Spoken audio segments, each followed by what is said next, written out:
Hello, hello, hello. So glad you are here. This is Miss Lady CC with Leaders in Purpose. And I have two fantastic, excellent, wonderful, marvelous guests with me today, Mr. Tyler Sigman and Mr. Raph Hill. And they are going to talk to us about HEMA. Now, what is HEMA? Well, honey, hold on to your hats, hold on to your seat, because they're going to tell you all about it. Look at all this cool stuff. Look at this, look at this. This has something to do with knights and shining armor and all that kind of yummy, yummy stuff. So, before we go, we want to go ahead on and say this thank you to Mother and Father God, to Mother Father God, to KPAO for allowing us to be here. We want to go ahead and give honor to those who have passed on before us, who've left a wonderful legacy.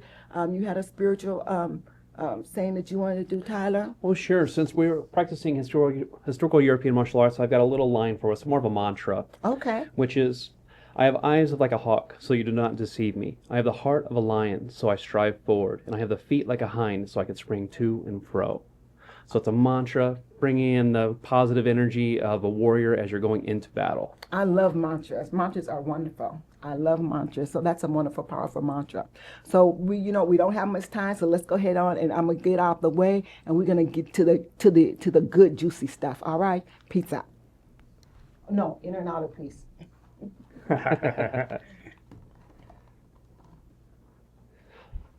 All right, so let's go ahead and talk about what is HEMA. So HEMA stands for Historical European Martial Arts. It's what we practice, what we study. Take the books, manuals, manuscripts from back in the day, going all the way back to 1300s, thereabouts, and piecing apart those texts and saying, what were they doing back in the day? The fighting, the history, the love, the warfare, everything and anything. So we take those texts, manuals, pictures, any diagrams we have, and we try to put that together and create the art itself. Our club is called Omaha KDF, or Kunst des Fechtens, which means the art of combat, or the knightly art of combat. So we study from these books here, and I've got loads of books. And we'll see if Cece can help me out here. Up on the cameras. Can you show the camera? These books is the cover to it. Some books. So that book there is a very special book. It is our Lekuchner's book of Messer fencing. That's what we practice on our Monday curriculum. And that book is a facsimile of what they used back in the day, around the 1500s. So it's got gilded edges. It's written in German through there. We've got pictures of the fighters going through each technique and a description of those techniques as it goes through. And then it also has the leather-bound and oak-bound page outsides as well. So that would have been as close to we can get modern day of what they had back in the day. Mm-hmm.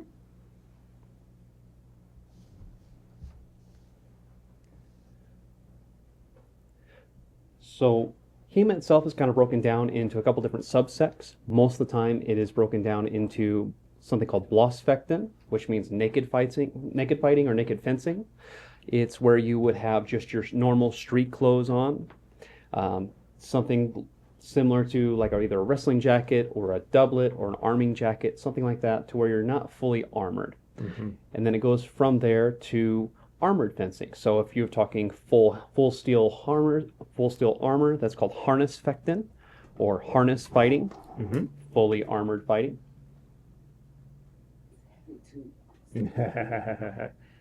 Yeah. Yep, that's the real deal.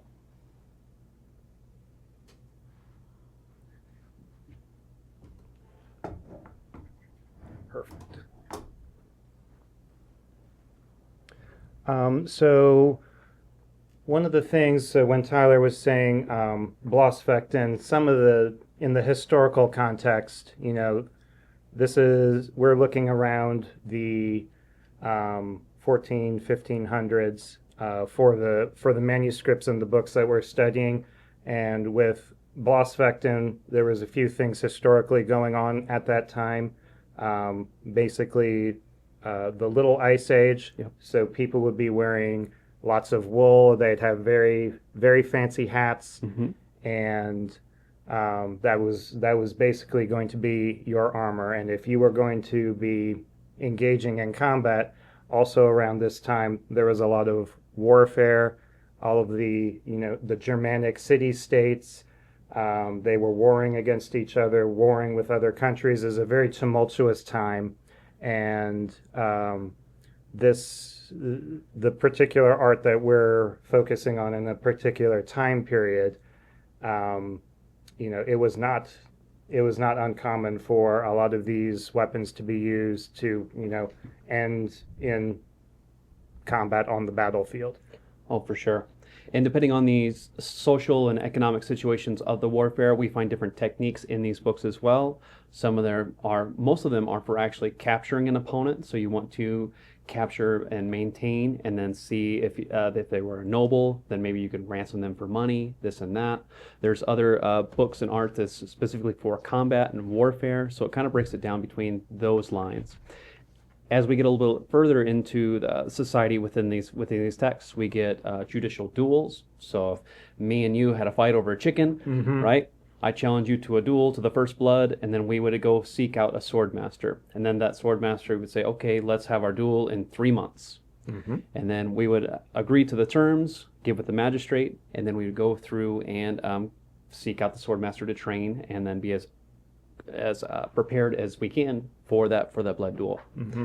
Some of them, even the marriages, if the marriage was going through a divorce, we had men versus women, and then what they would do is they would have the men versus women actually be put into a hole. They put the women in a hole with a rock and a sock, and then have the man with a cudgel. And I've got pictures of that in this book in here. We'll pull that out later. Yep. So from a historical context, that's gives you a little bit of insight into the time period of what was going on there. And so a question that, did you want to talk more about the books? Or, okay. Well, what's next on our list? Okay, yeah. So we've talked about HEMA and kind of explained a little bit of the historical background. But when we say fencing, you're just like, oh, these folks are using swords. Well, what's the modern day thing with swords that everybody talks about? Well, the first thing that comes to mind is the Olympics. And you've got a track or a piste, and you have your fencers in all white with a hat, with their mask on, and it's a competition, and that's kind of the modern day equivalent of what everybody thinks of about fencing. So really, kind of the biggest difference here, HEMA, I'm going to split this into half and say there's the HEMA half, and then there's the Olympic half. And then within the Olympic half, you can break that down into two further halves. You've got classical fencing, and then you've got Olympic fencing. And the idea here is with the classical fencing, this is more modern, kind of in the 17 and 1800s, way past our time period. But you were looking at a system of you had to recognize when somebody is being a threat to you, you have to defend yourself, and then you have to dispatch your opponent. And we call that kind of the parry riposte system. I make a parry, I make an immediate counteroffensive action. With the Olympic side, this is kind of the sportification of fencing. And we don't have any examples of this with us here, but the tip of the épée, which is sword in French, the tip of the épée has a small button on it that you are both fencers are wired up. You've got a button on the tip, a wire that runs through the sword, connected to a body cord that goes through your jacket, connected to the computer system. And what you're trying to do is complete that circuit. So I'm trying to reach out and make my touch first on my opponent. If I do that, then the machine goes off and I score my point. And whoever is first to say 5 points or 15 points, depending on the tournament, then you can figure out the winner there. Really, the biggest difference there that we want to draw attention to is it's very much a sportification of it. And on the Olympic side, There's no disrespect to Olympic fencers, but the way that I see it is very much a game of tag. I'm trying to press my button before you press your button, and um, a lot of the times when you are looking at fencing, you'll see folks kind of, jumping and lunging at each other. And it's extremely physical. There's nothing wrong with that. It's extremely entertaining to watch because we all love watching the Olympics. But with bringing it back to the other half, to the HEMA side, this is in a very martial context. Like I mentioned earlier, there's wars going on. We need to treat these weapons with respect. That hey, this sword is sharp. This sword could be the end of my life or could be the end of my opponent's life. So you really have to give respect to the weapon and give respect to your opponent. Oh, definitely, for sure. Mm-hmm. What's next on here? Gotcha. So as far as local clubs go, so I run Omaha KDF. There's also another club called the Omaha Metro Armed Combat Academy that's down in the Papillion area. If you're out in the Lincoln area, there's the Nebraska Sword Fighters Guild out there. There's also some armored combat guys that are the Omaha Hellhounds. And there's also other subgroups underneath that for Amp Guard, LARPing, and things like that within the area. Just get online and check around if you're interested in some sword play. And then along with the Modern Olympic, there's also Modern Olympic groups in the area as well. Mm-hmm. And all the way out, even down into the Lincoln, Nebraska area. So we have a very vibrant community around here. You just kind of have to know the keywords to do that search and kind of find what you're interested in. But yeah, if you're looking for HEMA in the area, we're definitely it. Mm-hmm. Let's see. So, why would somebody learn fencing? I'll just ask around. Yeah, just kind of I'm just going to ask around. So yeah. Why would someone be interested in learning fencing? What do you think?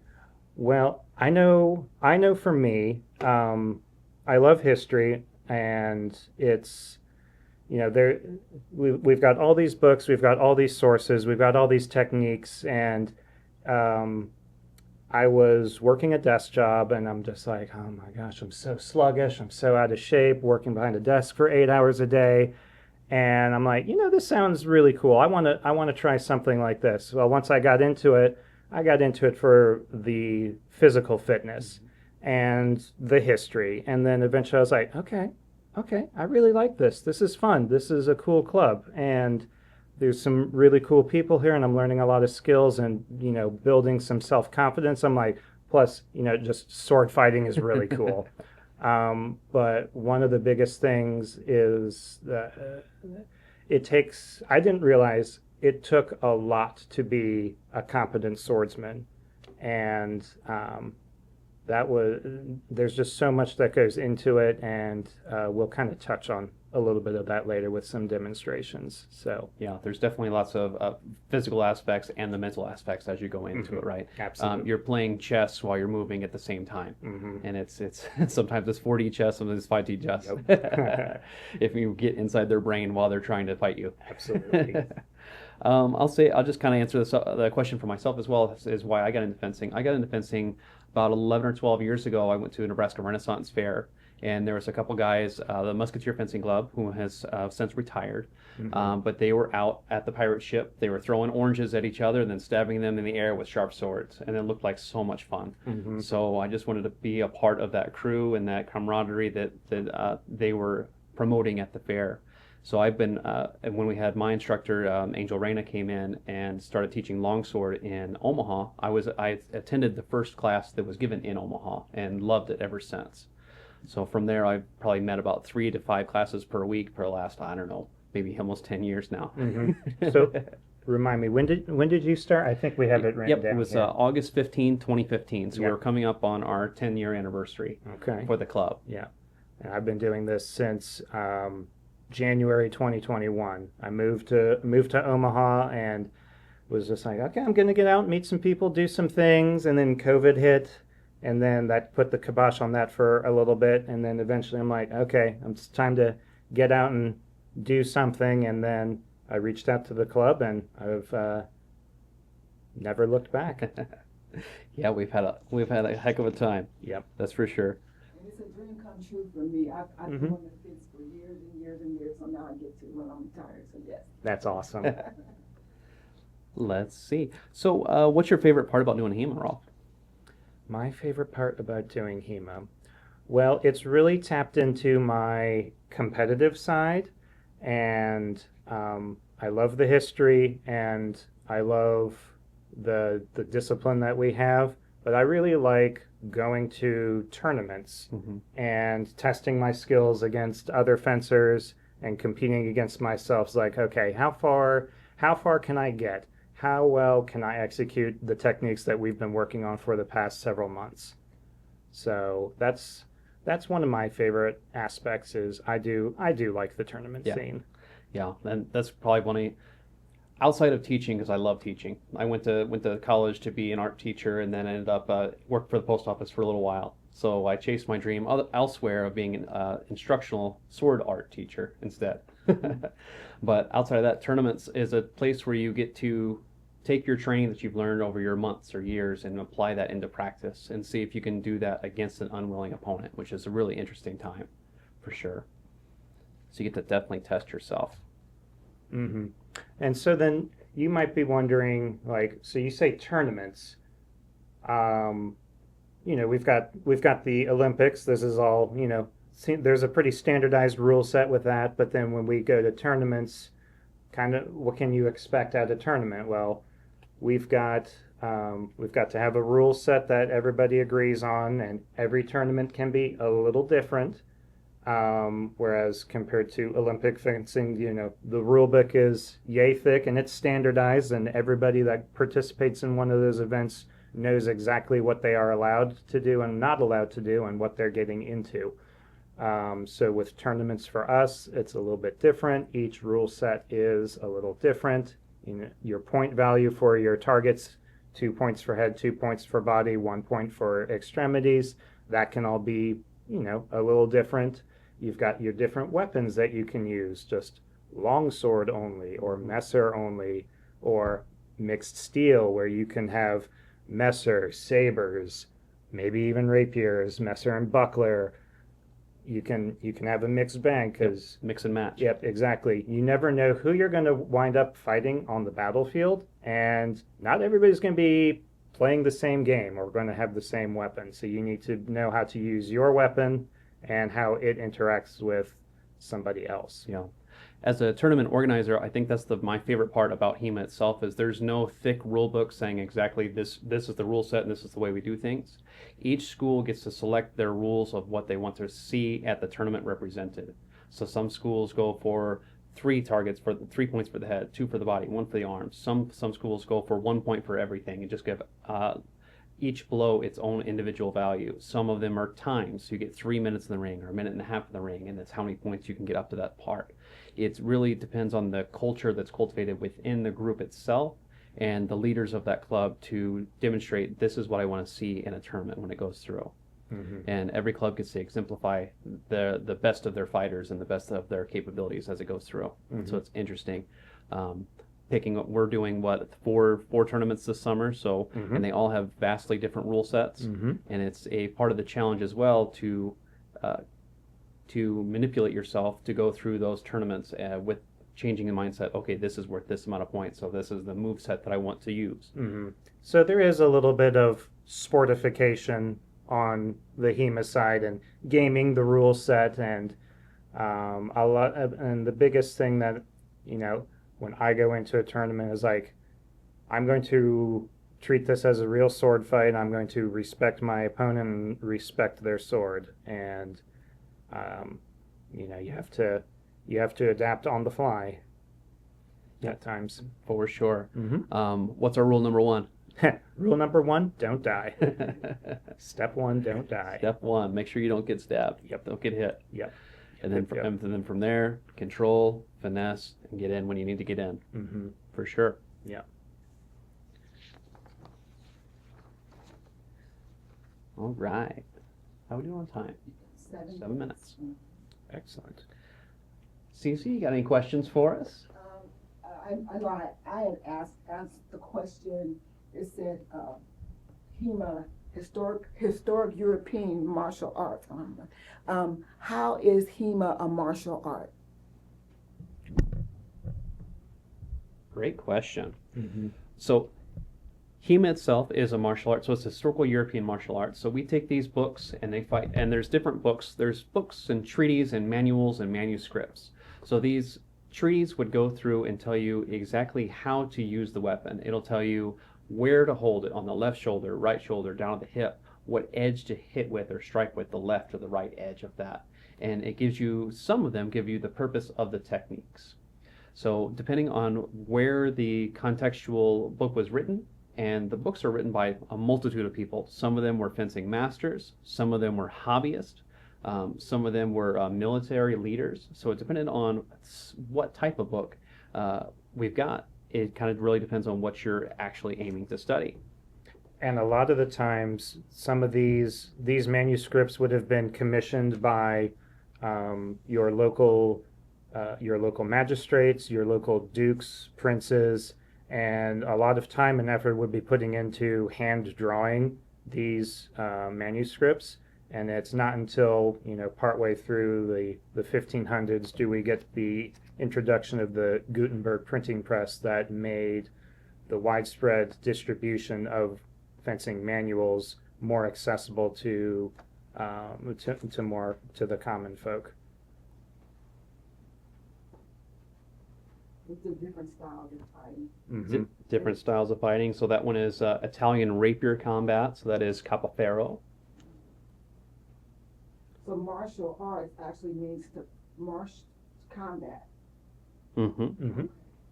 Yep. So our group is KDF, Kunst des Fechten, so it's the art of combat. So it's not just going to the battlefield and slugging it out with each other. It's how do we make it look good? How do we bring the finesse to the battlefield? Most of the time, you're going to be playing with your swords.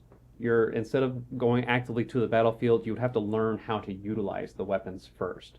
So you would engage in play, wooden wasters or dusaks, leather weapons like that, to where you would actually be able to learn from a master or from a friend. If you've ever been a small kid, go grab a stick and go stick fight. Mm-hmm. That's play, and we just evolve the forms up and up and up till we get to prepared for combat.